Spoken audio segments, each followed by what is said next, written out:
Welcome to Great Talking Entertainment. I'm your host, KJ, and this is the YouTube channel where I review movies and TV shows from all your favorite superheroes, including Marvel Comics, DC Comics, and much more. Please subscribe to my YouTube channel, Great Talking Entertainment official channel. Now let's go, baby. Welcome back, everyone, to the YouTube channel, everyone. This is my spoiler review for the new Netflix series, Bet Episode 5 spoiler review. If you have not seen this amazing show, please pause this, hit the thumbs up button, because that would help my YouTube channel grow well. Come back and let me know what you think about Season 1 of Netflix series Bet. And let me know what you think about this episode in the comments below. Again, this is a spoiler review. Y'all been warned. Now, let's get into it. This episode starts off with all the class still mourning over the death of Blake and her father. The boyfriend decides to grieve with two girls in a comedian way, of course, as the scene panels over to Yumiko. Yumiko is just staring off as she's thinking about the last events that happened in episode 4.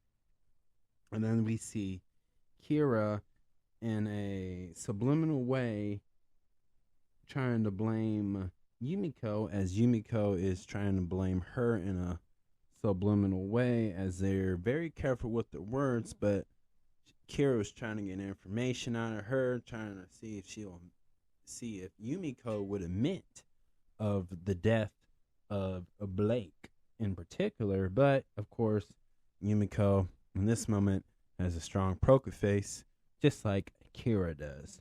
But this shows the dynamic duel between these two, and we see this rivalry kind of heat up a little bit, Now Kira feels threatened. Now Kira feels like she has some real competition. But she also feels like that she can get Yumiko. But Yumiko, in this moment in time, is ready to get Kira too and beat her in a game where you bet, of course, in gambling.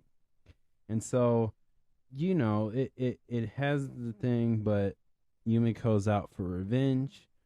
But after they have their little conversation, then Michael pops up and has a conversation with Yumiko, and basically Michael is just saying, hey, get your facts straight, do a little bit of better investigating to see if your facts are true, because when you to accuse a person of murder, you need to have your facts straight, you need to prove it. And he does the one thing that Michael does not like to do. He bets $1 chip, basically, which that's probably like $100. But this wants to prove, because again, Yumiko always accepts a challenge, and Yumiko is willing to prove Michael wrong in any way she can, because she truly believes this. So this kind of helps Yumiko in a way, but this also helps Yumiko in a grieving way. And we see that as well. This episode really shows how much Michael has a lot of feelings for Yumiko. It's not like the way Ryan does for Yumiko. Ryan is more of the heroic. I think Michael, to me, is like, in Star Wars terms, he's going to be like the Anakin Skywalker path. Love turned him into a hatred person. It corrupted him, because he looks at Yumiko as his world that he just wants. And he's the type of guy, to me, in this episode shows that, he's willing to flip the whole world upside down, burn it down just for Yumiko's love. But he's doing it, obviously, they're not doing that in the most dramatic way, but in a high school drama way, of course, but with gambling. So for him to break his own rule, it's not like a rule, but he just does not like to participate into the gambling. He goes there to go to school and he's just waiting to, become 18 and an adult, and then he doesn't have to see his parents. He has that type of attitude about this whole thing since episode 1, basically. And so it's very interesting to see him kind of like break this one rule. It's not like an official holy rule, but he just doesn't like to do it. So basically, he kind of did something that he doesn't usually do, and he wouldn't do it for anybody, but he did it. He made this bet for Yumiko. And so now we're seeing that this guy, Michael, is willing to change a lot just for her and to win her love. And she doesn't even realize it because obviously she's focusing on getting revenge on the death of her parents. So in that one scene, he's trying to be the guy, the voice of reason. But he's doing things that he wouldn't, again, normally do. And this to me is planting the seeds of corruption for Michael, basically. And I think that it's going to change him a lot, and he's going to do things that maybe he's just never felt comfortable to do, but makes him feel uncomfortable. And we'll talk about one scene that two scenes. One's kind of like, it's not a big deal. I think anybody just wanted to be her friend would have done this. But there's one thing that he did, which we'll get to, that I felt like really shows that this guy, Michael here, is going to be corrupted. And I think he'll be heartbroken too. So as the story continues on, now the next game is begin. And the next game is called House Wars. And it's basically capture the flag. You have a team, and you have to capture the other team's flag. Now, there's a little bit difference of this, but let's talk about the prizes. There's a mystery treasure that I thought was really funny, and then there's a 50,000 chip prize that they could win. And so we know that it's going to be Michael, Mary, Yumiko, and Ryan's team, which they're on Team Hearts. And we also learn in this game that they get these cards. You got to draw a card, and when you run into somebody, the other team, you have to challenge, and it's who has the highest card. The highest card wins, but the two can beat the ace. Okay, so it's one of those, which is pretty basic standard card game playing games if you're going to go high versus low. Who has the highest card, but they be the winner. So we know that in this, Yumiko loves breaking the rules. She don't love breaking the rules, but she endorses the idea that everybody's going to try to cheat and do her dirty and win the bet or win the challenge or whatever. So she likes that, and she's okay with that. But everybody else is scared because we see like so many other characters on this show that is gonna try to beat everybody and try to eliminate everybody through this. So, it's a very challenging game, and I really like this game because it was just fun watching. It just felt fun, and just seeing everybody just run around this school and play this, in a way, silly game, but it just felt really fun to watch. And I really enjoyed this whole game, and I thought it was really cool, and I thought a lot of people were very clever, very sneaky, very dominant too. So again, for me, this whole game for me through this whole episode was just a fun thing to watch. I think it'd be cool if I can really play this game like House Wars without the violence. I think it'd be a fun game to capture the quote unquote the flag of whatever team. I think that's pretty cool. And so let's talk about the cards. So in this episode, we know Kira and her team, they're kind of just talking it over, and Kira's letting them know the business, like, hey, Yumiko's got to go down. Everybody's got to go down. We're going to win this, basically, right?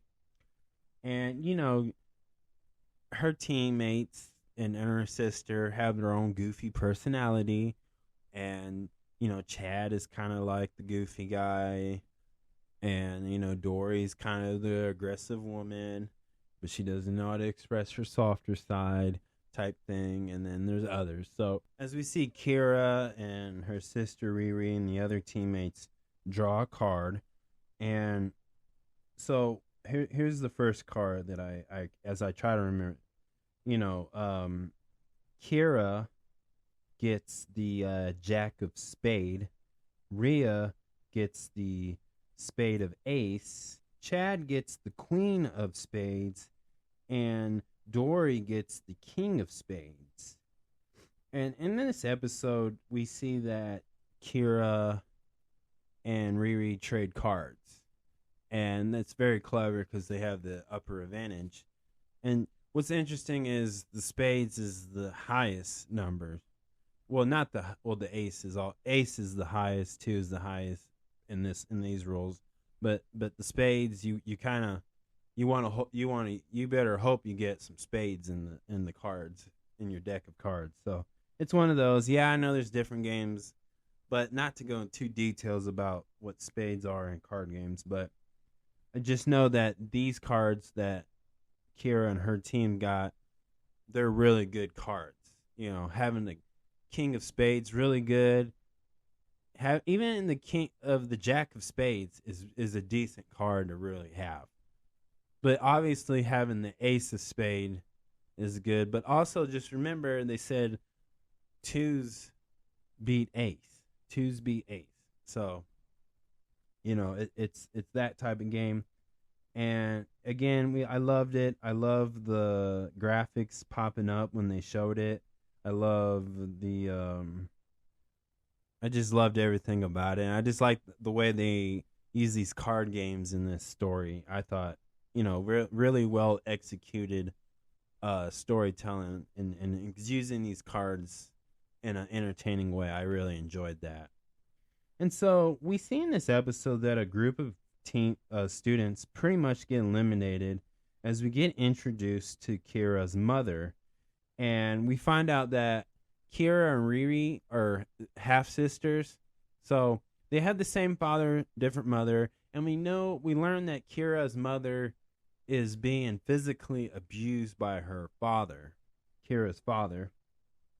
And her mother's just upset at what's going on with the side bets, how all these quote unquote pets are, climbing the board of gambling, winning chips and all that. And her mother reminds her that her only purpose why in this school is to get ready, get a good education, and get good at this so Kira can take her father's spot / role in company or whatever business, which is they haven't revealed yet, but this is kind of like she's the next family member to take over her dad's empire, basically business. And what's really interesting is this scene to me really shows the audience, the viewers, that okay, Kira is just a kid. She's a young adult, a teenager, whatever, right?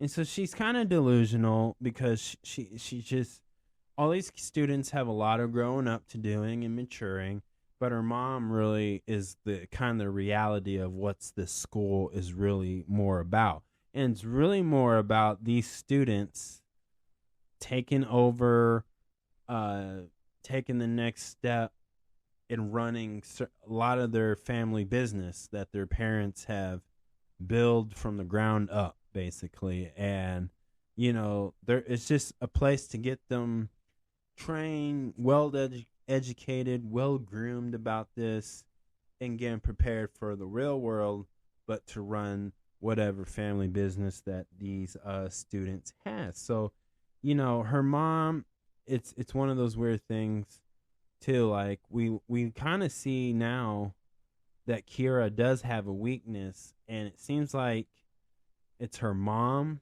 and her half sister Riri. And we know that she wants to obviously take the spot that her father has, but she wants to do it and change it for the better and to stop what her father has done for this business, his legacy, the family legacy, and she just wants to protect the people she cares about. But it seems like Kira's mother has no love for Riri. And so it's really interesting that Riri and Kira's dad has plays favoritism for Riri, but Kira's mother plays favoritism for her own daughter out of spite to her husband because she's being physically abused.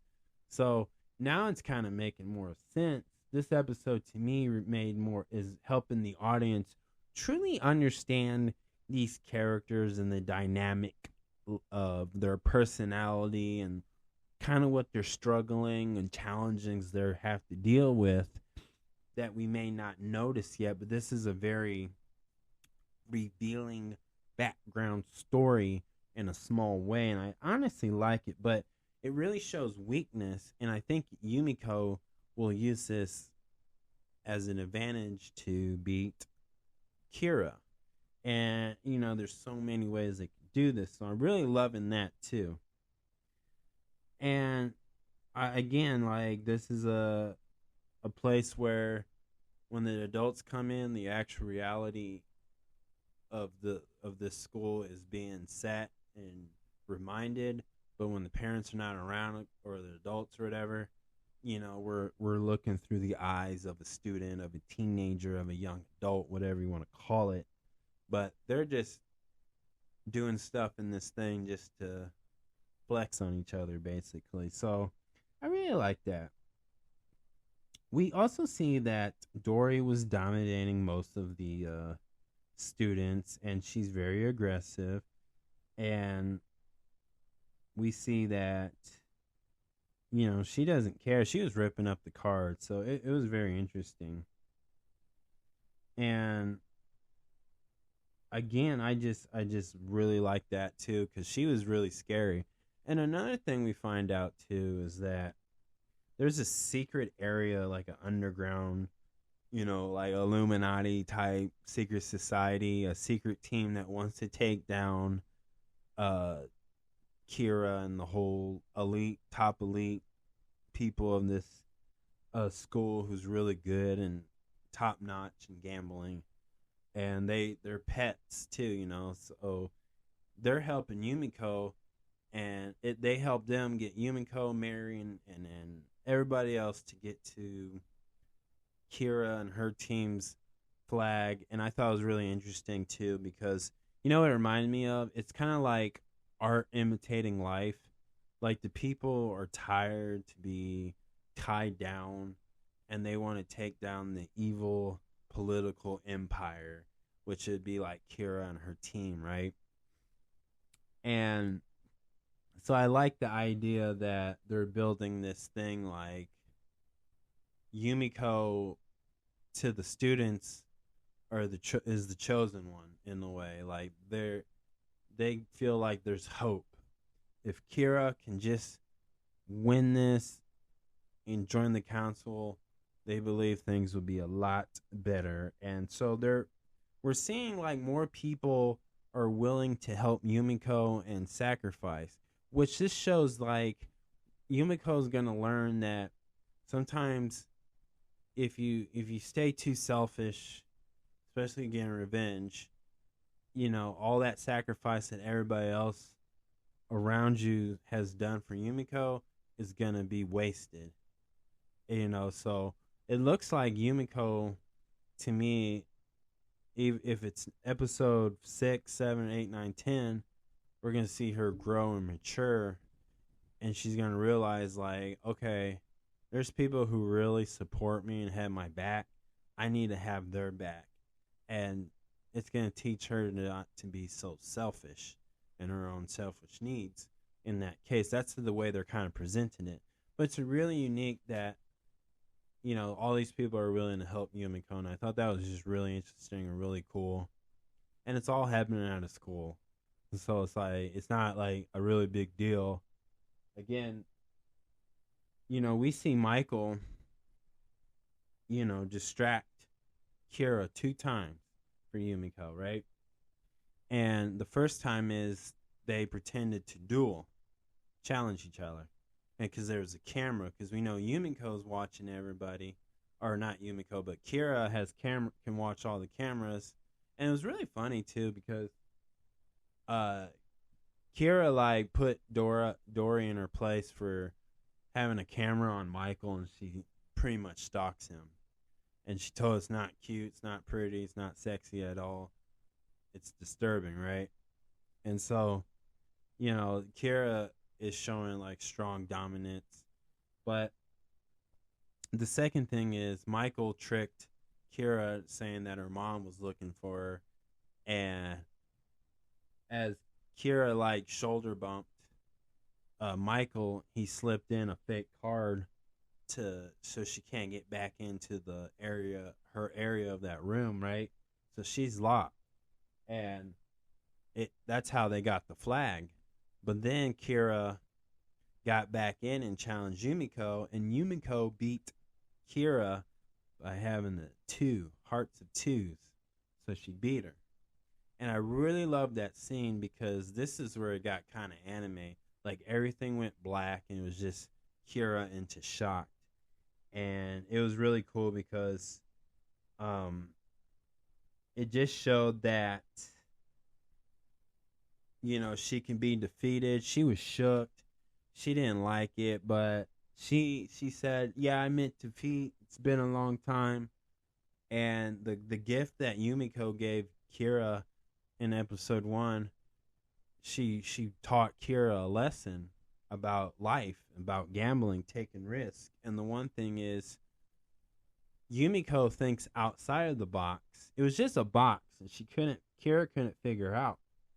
And all Yumiko did was just step on it. And that's just a life lesson of telling Kira, like, you gotta think outside the box. Like, you're playing within, I'm playing all over the place. This is kind of like Yumiko was playing chess, and Kira didn't realize she was playing checkers, and it really upset her, Kira. And I really like that too. So it seems like there's going to be a second battle in the future, of course, but I really like that too. That was a life lesson. That's art imitating life. If you're going to be successful, sometimes you got to think outside the box. And that's what Yumiko taught Kira after defeating her. Now, when they got the treasure, it was just a box of chocolates. But they got the 50,000 chips and stuff. And I believe Mary got out of being a pet. So I think that was the most important thing. But the House of Hearts won. And I think that's the most important thing. But also, at the end of this episode, we see Michael and Yumiko see each other again in the dorm room, and Yumiko lost the bet. But she got information and found a photo of former students who are parents to some of these current students of this generation. And Yumiko said in a more ending way, saying like maybe they're all involved of the death of Yumiko's parents. And so Yumiko is now more confident that she's really going to get revenge on all of them. So I like the idea of them. I thought that was a really good cliffhanger. So that's how that episode ended. But it was just fun to watch. And I love the riddles, and I love that, like I said, they had some really good life lessons that you could apply in your life. Again, like think outside the box. Sometimes a person ego can really humble somebody real quick, and Yumiko definitely did that. But we also see a softer side of Kira and Riri, and we also kind of get a glimpse of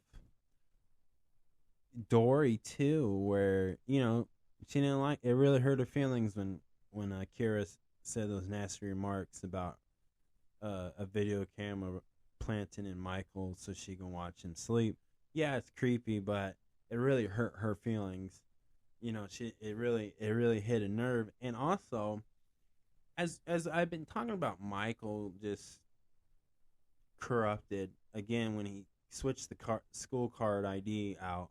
That he really corrupt. He's starting to show corruption because on the other hand, we have Ryan who just he wasn't trying to hurt Chad, but he was just trying to hold Chad down. And the difference is Ryan's not going to physically or hurt or attack anybody, but Michael's slowly, surely becoming the opposite of that, where he will hurt and attack somebody, you know, and willing to play dirty. You know, he's not a gambler, and he felt the adrenaline rush of what gamblers do. So, again, that's the beauty of what these two guys are so in love with Yumiko, but they're going two different paths to win her love. So it's very interesting. That's a true love triangle story at its best. And honestly, what I like about that's one thing I like about that episode, but another thing I like about this episode was just again the War House. It had so much fun into it. You can really just have fun enjoying watching this episode and see everybody interact.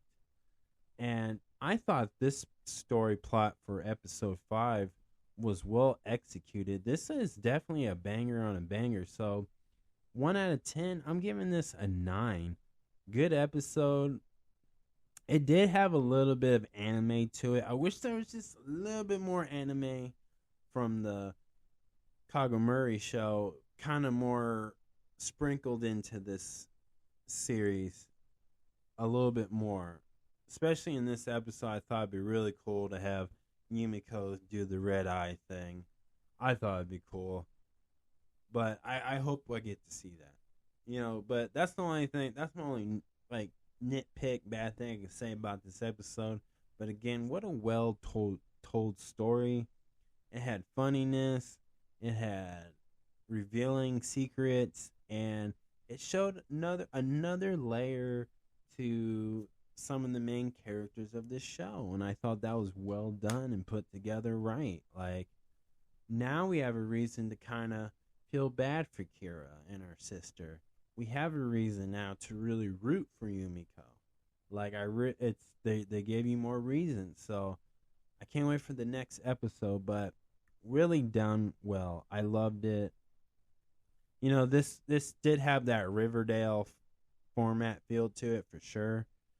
And it was kind of spooky. It was kind of dramatic, but I really like it. And I thought it was well done. So that's my review, y'all. Thank you so much. Please subscribe to my YouTube channel, Great Talking Entertainment Official Channel. Subscribe, hit that notification button so you can always be updated with all my latest content. Thank you guys, and peace out.